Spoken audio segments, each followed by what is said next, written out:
గణేశాయ నమః. శ్రీ సరస్వతి నమః. శ్రీ గురుభ్యో నమః. భక్తులరా,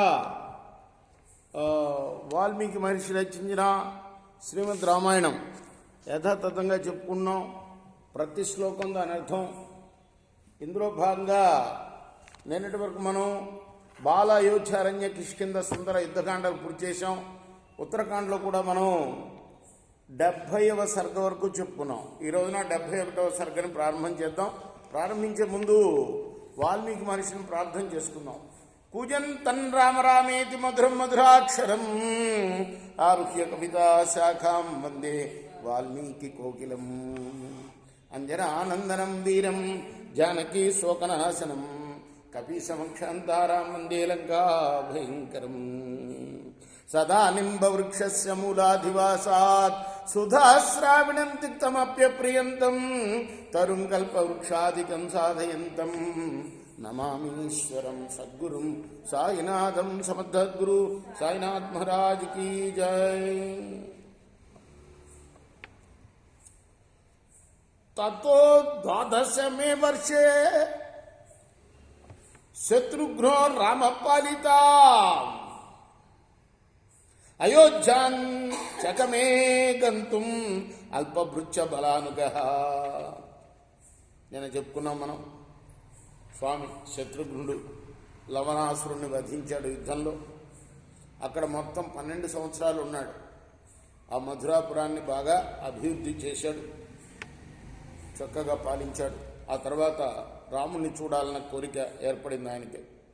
12వ సంవత్సరంలో చాలా స్వల్పమైన భృత్యుగణంతో సైన్యం మెట్రాగా అయోధ్యకి వెళ్ళటానికి నిశ్చయించుకున్నాడు ఆయన. తతో మంత్రి పురోగాంశ బలముఖ్యాన్ని వచ్చచ జగామహయ ముఖ్యైశ్చైరథానాంచ శతేన చ. మంత్రుల్ని సేనానాయకుల్ని వెనక్కి పంపివేశాడు. శ్రేష్టమైన అశ్వాలతోటి 100 రథాలతోటి రథానాంచ శతేనచ 100 రథాలతో బయలుదేరాడు.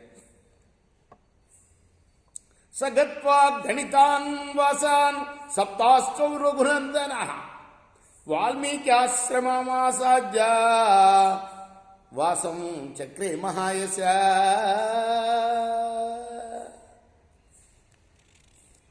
ఎనిమిది రోజుల తర్వాత వాల్మీకి ఆశ్రమం చేరాడు. వచ్చేటప్పుడు కూడా వాల్మీకి ఆశ్రమం దగ్గర ఆగాడు కదా.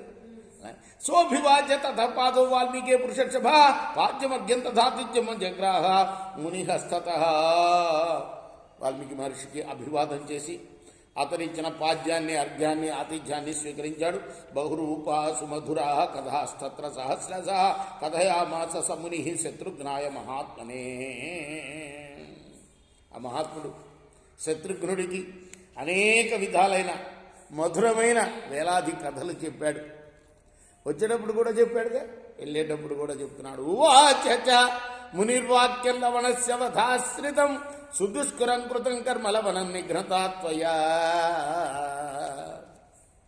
వాల్మీకి లవణుడి యొక్క వధకు సంబంధించి అన్నాడు, చాలా గొప్ప పని చేసావు నాయన, నువ్వు వధింపశక్తి కాని వాడిని చంపావు. బహవః పార్థివా సౌమ్యా హతః సబలవాహన లవణేన మహాబాహో యుజ్యమానా మహాబలా. ఎందరో గొప్ప గొప్ప రాజుల్ని ఆ లవణాసురుడు చంపాడు. ఇదివరకు సత్వయా నిహతః పాపో లీలయా పురుషర్షభ జగతస్య భయం తత్ర ప్రశాంతం తవ తేజస. అటువంటి మహాపాపాత్ముణ్ణి నువ్వు అనాయాసంగా చంపేశావు. నీ తేజస్సు చేత జగత్తుకు వాడి వల్ల కల భయం నశించిందయ్యా. రావణస్య వధో గురో ఎత్రేణ మహతాకృత ఇదంచ సుమహత్కర్మ త్వయా కృతం అయత్నతః. ఘోరమైన రావణ వధ ఎంతో ప్రయత్నంతో చేయబడింది, కానీ అటువంటి వాడే ఈ లవణాసుడు. అటువంటి పని నువ్వు అనాయాసంగా చేసావయ్యా అని పొగిడాడు వాల్మీకి శత్రుఘ్నుడిని. రేపు మనం 10వ శ్లోకం నుండి కొనసాగిద్దాం. కృష్ణార్పణమస్తు. సాయి కృష్ణార్పణమస్తు.